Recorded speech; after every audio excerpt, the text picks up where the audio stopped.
Hello everyone, welcome back to my channel. Welcome to this special Vlogmas series of my Life Talk podcast, the V.ii.B.E, Ivorying, the show that talks about the dark, unpolished, secret side of higher education. I am your host, Dr. B, a former college professor turned digital creator and entrepreneur. If you want the Cliff Notes version of how to make a transition in life, check out my complimentary life class at drvernitaglenwhite.com/start-here. In today's episode, we will discuss the ins and outs of an article I read on Inside Higher Education called Can Dirty Money Pollute Climate Scholarships? Be sure to listen all the way through to the end. You will hear some great offers and you will be supporting me by boosting the watch time. I would also appreciate your support by hitting those three buttons, the like, subscribe, and share if something sparked you to do so. And remember, it is free. Sometimes I have guests on my Live Talk podcast, and you can watch them on my playlist from Women Who Vibe and from Resume to Reinvention located on my channel. However, in this series, it'll just be me talking to you for Vlogmas. So let's get right into our first sponsor. The V.ii.B.E Ivorying is a special Vlogmas series brought to you by Brilliantologist, my e-commerce shop, and let's take it from there. I got into the e-commerce wellness space when I was working as a college professor for several reasons. I wanted a high-quality way to take care of my body when I was traveling to different conferences, speaking, and doing consultant work. I wasn't always eating or sleeping well, and I knew I couldn't keep this up for long before doing some serious damage to my body. The second reason I got into e-commerce was to be able to share with others who trusted me and valued my opinion. I wanted my friends and family to be healthy and also support the environment with natural products. The final reason I got into social sharing and e-commerce was to earn additional income and to help others do the same. I figured since I bought similar products in the past, why not get paid for using them now? I also wanted to help others find a fun and exciting way to earn additional income by sharing products they were going to use anyway. Through Brilliant Wellness, we offer a variety of clean living wellness products such as liquid collagen, our infamous fat-burning pudding, smart coffee, and all things gut health. Also, a variety of household and self-care products. Many of our products are award-winning, high-quality, plant-based, plant-derived, or as clean as they can possibly be. First-time customers get $10 off their first purchase, and they can also get $10 in Live Clean credits to share the love with someone else. The best value is signing up for Smart Ship to save it up to an extra 15% every month. I love Smart Ship because unlike any other subscriptions, you get a chance to change your order every single month without being stuck with the same products. I can go on and on about these items, but check them out for yourself by visiting drvernitaglenwhite.com/wellness or click the description below and see the show notes for more information. All right, so if you've been watching the other videos, I encourage you to go back and watch them.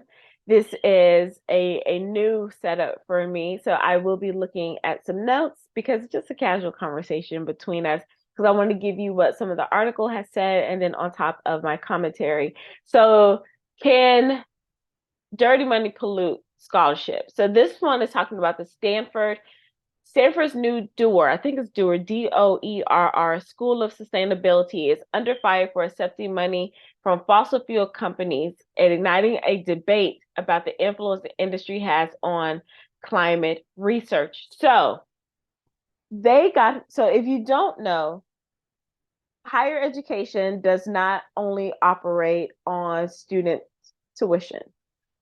I know a lot of times students used to say, well, if they got mad at me, was like, I pay your salary. And I'm like, no, sweetheart. Chances are you probably don't. Student tuition is a small percentage of the money that comes in and supports a university. Now, even though I worked at a small private liberal arts school, they'd had a wealthy history of alumni, and people love that school and they donate and they get gifts from alumni or donors. And we're not talking about 10,000, 100,000. We're talking about millions. Okay. So that was that institution. And then I've gone to major universities, and they get money from grants and also large donors who are like, I just love the institution. I want to give them all my money. When I die, the university gets all my money. Forget my children, my cats, my dogs, all of that. It's the university. So in Stanford, they got I think this is the largest, let me see, it's the largest one in history for, oh, it's the second largest. Goodness, I should have researched the first one. It's the second largest gift that has been given to an institution. And this is the second largest. It was $1.1 billion. That's billion with the B. And you know what? Back in the day, I probably been like, oh my gosh, that's a lot of money. Don't get me wrong, it is a lot. I don't have it. But I'm just saying, like, looking at the way like people are growing money, making money with different ways to earn currency, billion is now like the new millionaire. Billionaires like the new millionaires. Like, you know, a lot of people, I was gonna say everybody, a lot of people I know is like just want to be billionaire status because it's not that far out of reach. That's relative, but you get what I'm saying.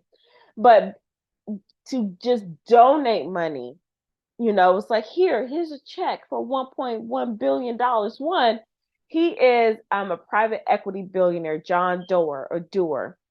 And so he gave them, he already has a school. So that means Mr. Man has already donated money to get his name on a building. And that's what a lot of donors do. They donate so that their names can be on buildings, their legacy can be there, their children can go to school there, even though they could write a check for their children to go, but it's part of that prestige. So he made this money and it was to establish the School of Sustainability. So build the school and then do research on climate control. But the interesting part is he's in the fossil fuel industry. Now I'm not going to get too deep into that because I didn't again I'm not heavily researching these topics, just taking them for what they are. But if you're in fossil fuel, but then you're talking about sustainability, those two things don't match, right? So they're like, okay, you gave us this money. Why are you giving us this money talking about sustainability? And it's like essentially dirty money. Like your money came from off the backs of pollution per se. So it's like you want that you got all this money polluting our environment, and now you want to talk about sustainability. We don't want your money. So it was like people sign petitions. Students are I don't know what's the word. They're striking, right? Not rioting, but you know, they're protesting. My goodness, they're out there protesting, and they asking people to like speak on behalf, like, oh, this is a great thing. Come out and speak at the ceremony. People were turning them down, like, no, you got you got blood on your hands, you got dirt on your hands, and we don't want to be a part of it, right? So let me give you some a little bit of context. So one professor, she's at Harvard, and she earned her PhD from Stanford back in the 80s. Now, Stanford, amazing school. So she earned her PhD in the 80s, and they were like, hey, she's one of the ones like, hey, can you come and give a speech? And she was like, absolutely not. I don't even have to think about it. I am not going to support this dirty cause that you all have had, you know, because you want to celebrate this money. So she's been researching, so she's a fear advocate for the role of academia in advancing urgent climate solutions. So she's done decades of research on climate, books, articles, presentations, talks, all kind of things. Like this is her jam. This is her line of research. So if you aren't familiar, like why this is a big deal for her, when you become a faculty member at a university, especially a tenured track for faculty member, and you've gone through the ranks, assistant, associate, she's probably full professor, especially working at the Harvard, you get this laser focus of research. It's not like all over the place. Like, you know, when my line of research, I was just like, look, I'm just trying to get tenure. I'm just trying to get some articles written.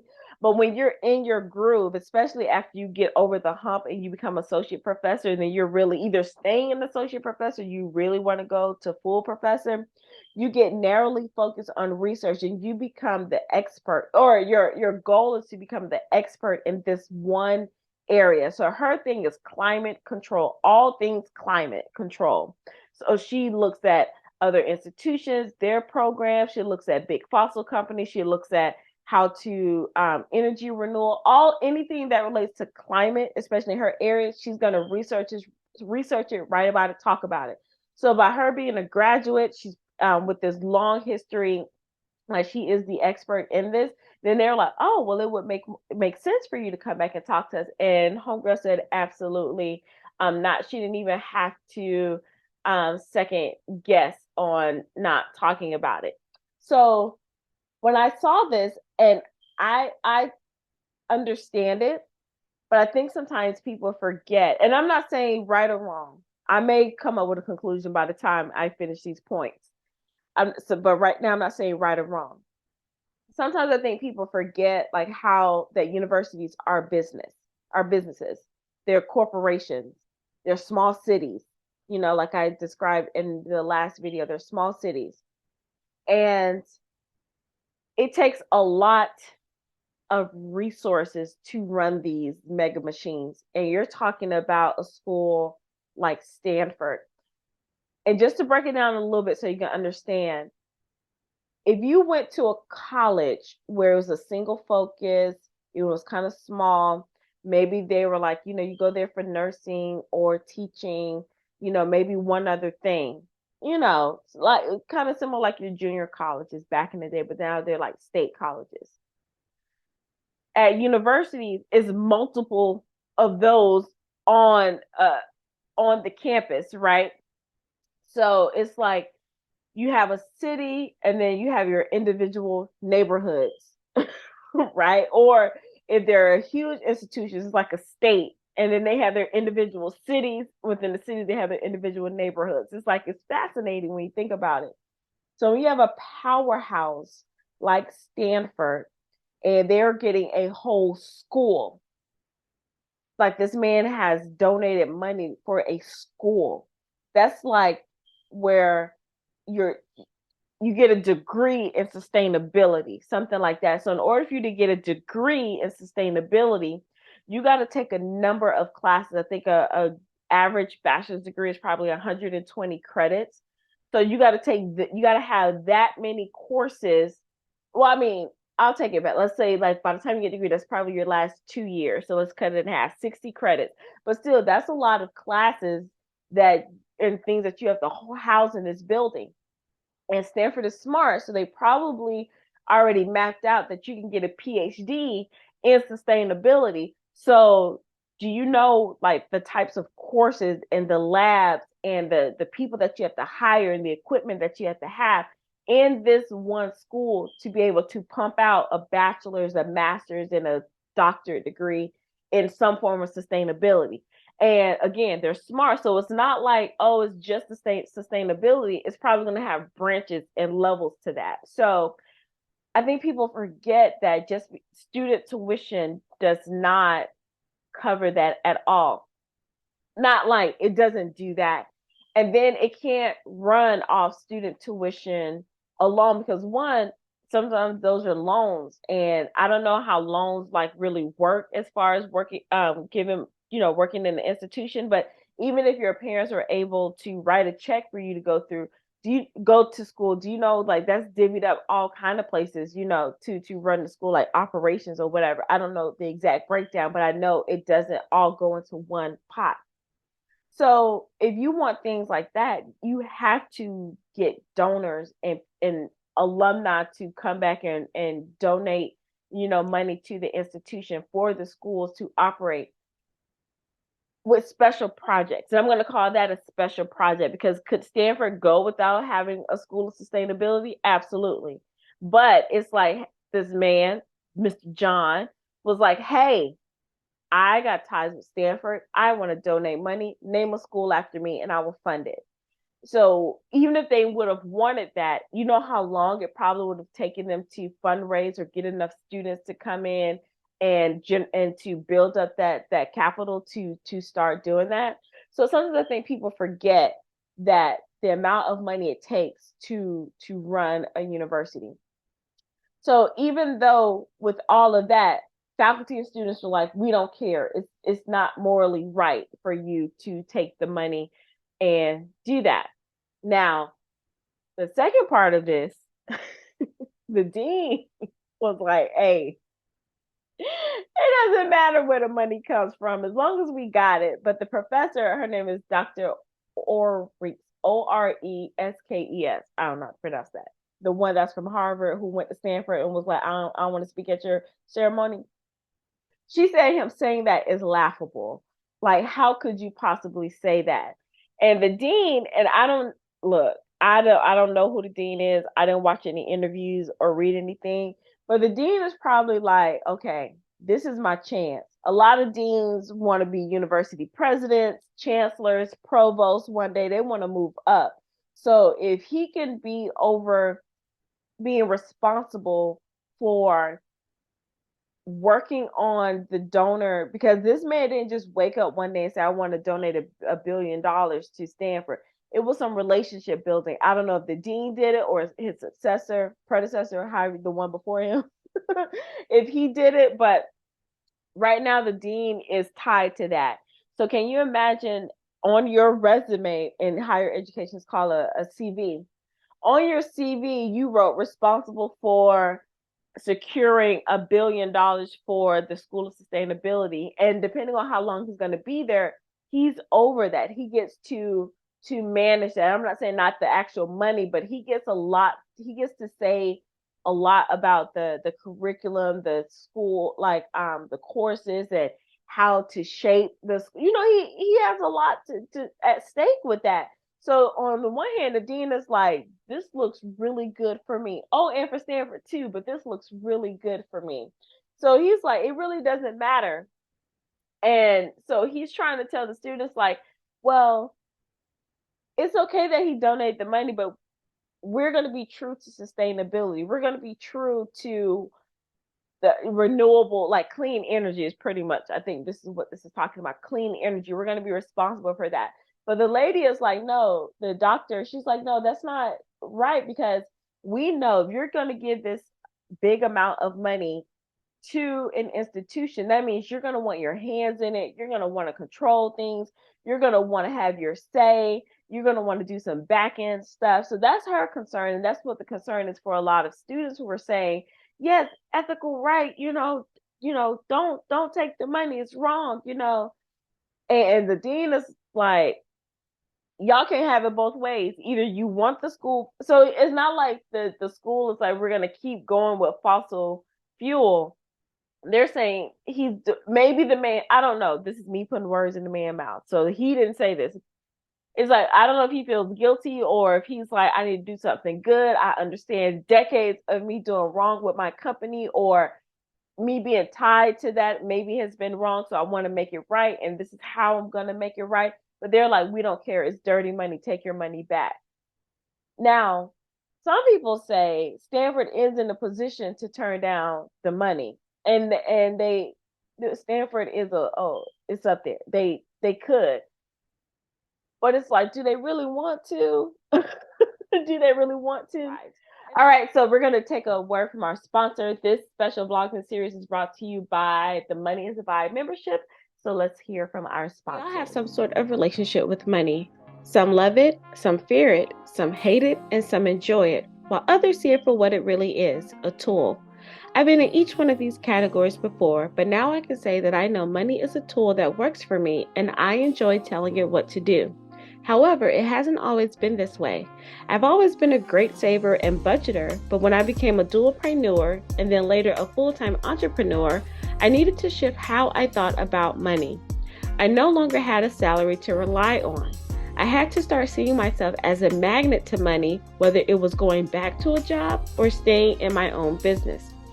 I had to unlearn and learn a lot about money in this new space. I am grateful for Dr. Tracy, who has been my business coach and now my secret money mindset whisperer. Yes, a mouthful.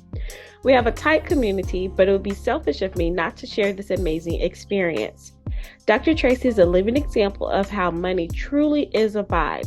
Check out her membership using my affiliate link below. I encourage people to go all in for at least 90 days, and then you get to decide if you want to keep going. But this isn't your average community.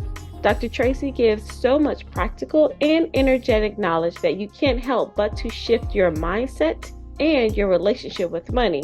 Well, if you're open, of course.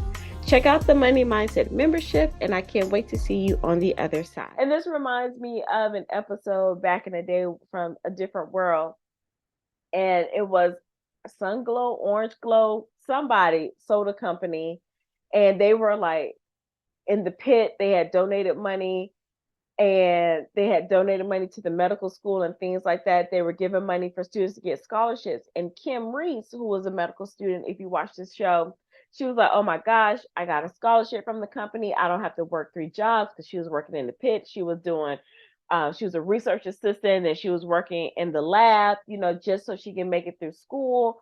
And so they were like, she was like, oh my gosh, I got the scholarship. Now I can actually focus on my studies. And um, then this whole thing came up about that company did not divest from South Africa, and then the way that they were treating the people in South Africa, about the employment, all of that, things like that. So they're like, until they divest, then everyone's going to boycott Orange Glow, Sun Glow, the company. And so the students on campus, they were like up in the uproar. It's like, no, we don't want anything that Orange Glow, Sun Glow has to do with the money, until they pull out from South Africa, and not treat those people unfairly. So then the students were like, yeah, give the money back. And then they were like, whoa, wait a minute, why are we giving the money back? Because there are people like Kim who need that money. So Whitley was trying to stand up for it, because Julian had come in and he got everybody all hyped. And Whitley was like, well, you and I both come from money. We don't rely on financial aid. Our parents can pretty much write checks and get us there. But people like Kim and other students who rely on financial aid, and this is their way to get money without really, they don't have to work for it. It's like, here's the check, now you can relax and focus on your studies. That's not fair. So they got into an argument, Whitley and Julian. It was like, but it's for the people. And Whitley was like, well, I don't know them people in South Africa, but I know Kim, right? So, and Whitley had a point, and it was like, I understand that the conditions of our South African brothers and sisters. I do.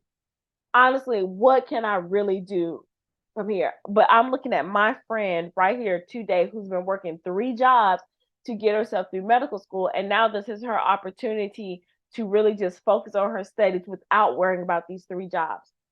And then there was a student that was from South Africa who went to school there, and he was saying, like, my brothers and sisters, we appreciate your support, but the best thing that we can do is figure out how to use the money for good.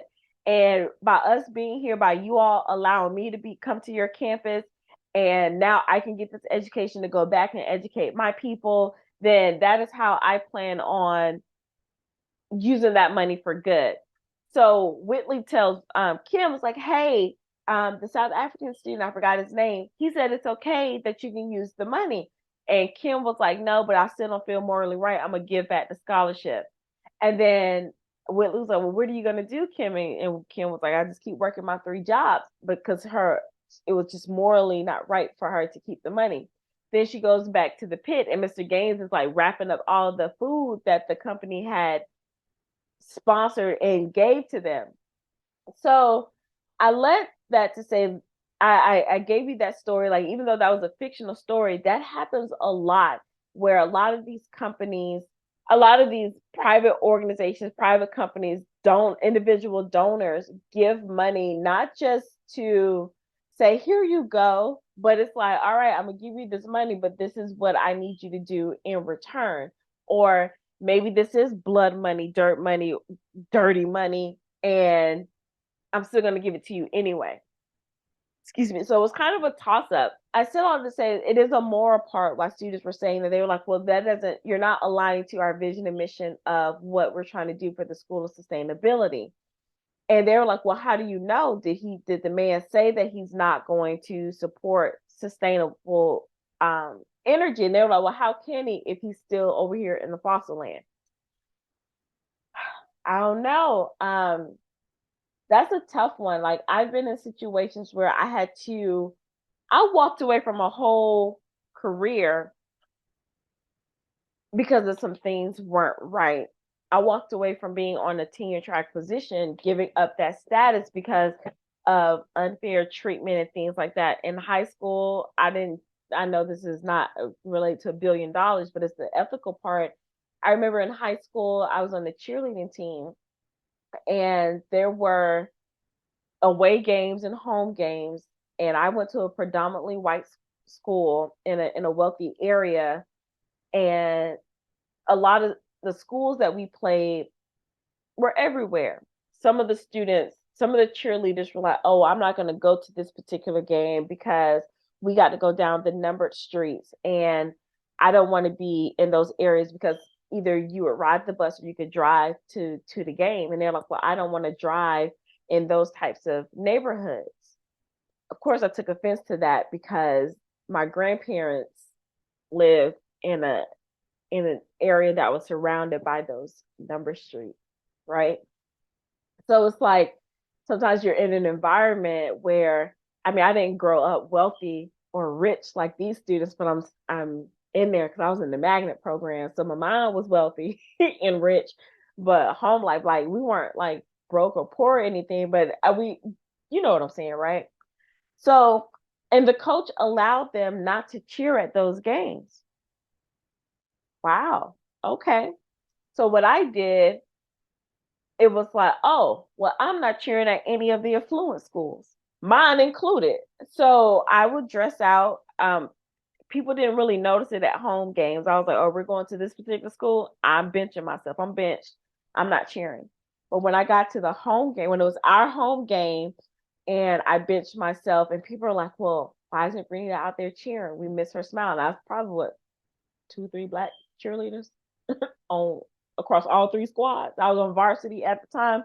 So, and our basketball team was really, really good. So our people were really, really at our games, like news and all. And so they were like, well, why is Vernita not out there? Did she get in trouble? And the coach was like, no, she benched herself. And then some people would ask me, and I would tell them, I was like, well, coach allowed the cheerleaders she allowed them to bench themselves from not showing up to cheer the game because they fear for their safety. But every day I come to this school, I could say that I fear for my safety. So I choose not to participate. But I'm showing up here because technically I don't fear for my safety, but it's the principal. And so word got around in our gym and everything, and people are like, oh, these are the kind of cheerleaders y'all have. That's the kind of coach that y'all are gonna have. This, that, and the other. I'm not saying that I had anything to do with this, but from that point on, every cheerleader had to go to every game. And I think we all had to ride the bus to every single game to make sure we got there. Said all that to say, I understand when there's a moral obligation and an ethical feeling that you want to abide by. But then I also understand how a business operates. And it's like you want to continue your research, but you don't want to take this money. Which one is more important? And that's something I know that everyone has to answer for themselves. We know where the dean stands, but then it's like if the dean says this and they got this money, but then no students participate, then, but I guarantee you that somebody is going to go, especially if they're talking about offering full rides. So we'll hear a last word from our sponsor. Dear game changer, life changer, mover and shaker, you have the positions, titles, degrees, and status. You've done all the things and you've done pretty well for yourself. You're already good. You're already great. Now it's time to be phenomenal. Are you ready to design a bigger life than you can imagine? Are you ready to embrace a new, better side of yourself? Are you ready to expand what's impossible and live bolder? Well, it's time to activate your untapped superpowers. It's time to cultivate what's already inside of you, and it's time to elevate your potential and possibilities. Welcome to the School of Brilliance with Dr. V, a high-end advice company specializing in life transformation for the powerful professional, the elite entrepreneur, and the overall high achiever. We help you create dynamic and custom life plans, business curriculum, or a combination of both to help you expand and dominate every area of your life. Dr. V's mission is to help you embrace your brilliance and expand your life by operating in your true identity. Learn the best ways to work with Dr. B and her brilliant team by visiting drvernitaglenwhite.com/workwithme or check the description and show notes below. All right, welcome back. So this is, I told you, 800 students and professors and alumni were all out here trying to sign a petition about demanding that the school take a strong stance on against the fossil fuel money. And that included the associate dean, Rodolfo Dirzo, D-I-R-Z-O, and he's a professor of environmental science. Now, when you're in administration, a lot of times they used to be faculty members, and a lot of them still hold their title of professor of such and such. Now, by them saying that he's professor of such and such, that means he has status, he has rank, and he has knowledge of that area. And that's important because when you have an administrator, just like if you understand K-12, you want them to have some background in the area that they're leading. Not saying that they always have to, but in situations like this, you do want them to have a background. But he agrees with the students and the people that want to protest. So he's the associate dean or the assistant dean. And then you have the actual dean who was like, it doesn't matter. So that'd be interesting how that plays out. So then they had a doctoral student, he's in his third year, and he says that I think taking dirty money is going to push people who are really serious about climate action and sustainability away. It undermines the work we're doing. I don't know if that's all the way true. If you have somebody, I don't know, that's a tough one. If you have somebody who, their dream is to go to college and to be an environmental scientist or whatever, something related to that, and they've worked their butts off to get into Stanford, they have no way to pay for it, even if financial aid, because financial aid doesn't cover everything. And somebody says you got a full ride. And now, so I told y'all Stanford was smart. They got a PhD, they have a PhD track in this area. If you can tell somebody you have a full ride from your undergrad to your doctoral degree in sustainability, that is your undergrad, your master, because sometimes masters roll up into PhDs in certain situations. So that's at least 4, 5, 6, 7, 8, 9. That's about, depending on how it works, because a lot of institutions are different, but it's like 10 years worth of school for free, debt free. And they probably would get like they probably will go get their tuition covered, and then they may get like a little, what's the word? Work study job in the lab. So that'll give them like money in their pocket and whatever else they need to cover. That's a tough one for somebody to say, no, I'm not gonna get there. I'm not gonna take that money because it came from here, even though we're working towards having a better outcome for energy. I don't know if everyone's going to turn away from it. Stanford is a powerhouse. Stanford has this amazing reputation. And I think a lot of people are going to go with, yeah, the money probably came from a bad place, but we're here to turn it into good. Now, they're not the only people who are thinking about turning away money. It says in June, Harvard University announced the launch of the Solana Institute for Climate and Sustainability, and that was funded by a $200 million donation by a private equity billionaire, Joseph Solana. If I give you money, you're going to name this after me.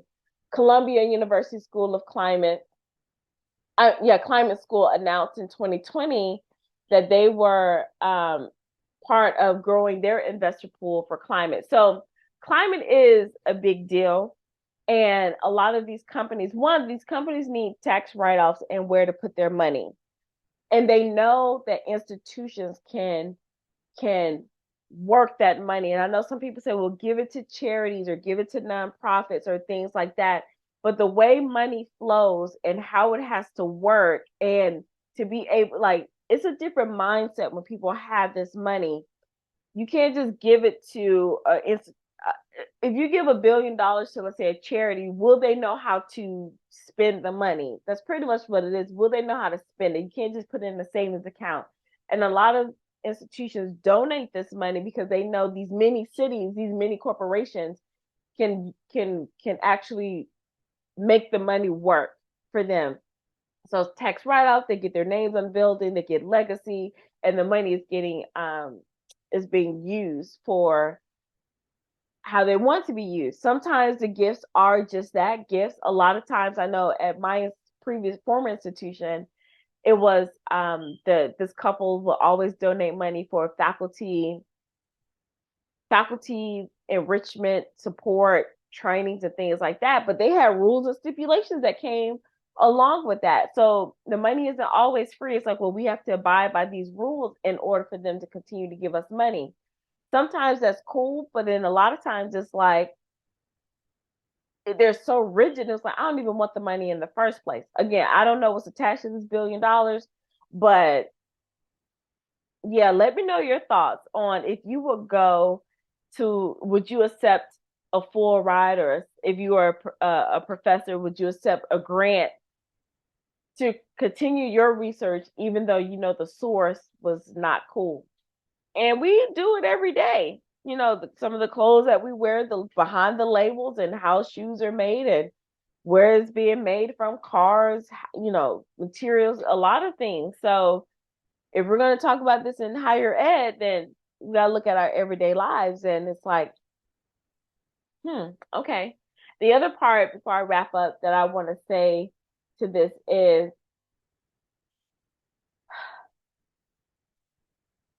universities are the place where we get groundbreaking research. A lot of things happen at universities. I know it's like, well, this was at the hospital, this was at the research lab. A lot of them are on the grounds or on university grounds, or they are attached to universities. So it's not just about students getting a degree. Why these donors are like, it's not all about, I just want to help kids go to college. It's not really about that at all in a lot of cases, because if that's the case, they would do different funds. But it's really about, one, it can be a political agenda. Let's just put that out there. It really can. But it's like, we need to keep a lot of these hospitals running, these research labs, how people are finding cures, whether they want to share the cures with us or not, things like that. Gatorade, when Gatorade was made, it was from a lab at the University of Florida, and people were the donors and grant money and all of that went into that lab so those researchers and scientists could do their job.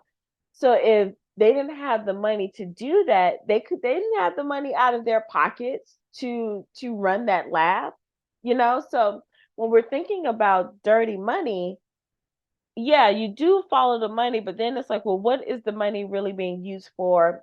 Does the donor have a hidden agenda? Because that's important. And what do we have the power to, I don't want to say not listen to the donor, but yeah, you know what I'm saying? So it's like, if all of us take this stance, like, we'll take this money if now you want to give it to us, but we have some stipulations. Do we have enough people to stand up for that?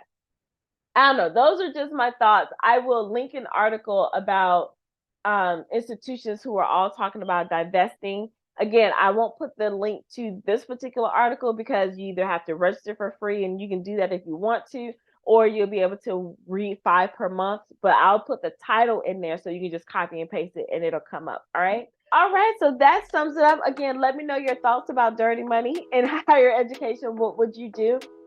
Let me know your thoughts. It has been a pleasure listening and learning with you. And wherever you are, if you're beginning your day or ending your night, remember to be well, be empowered, be bold, and be brilliant. Until next time, bye.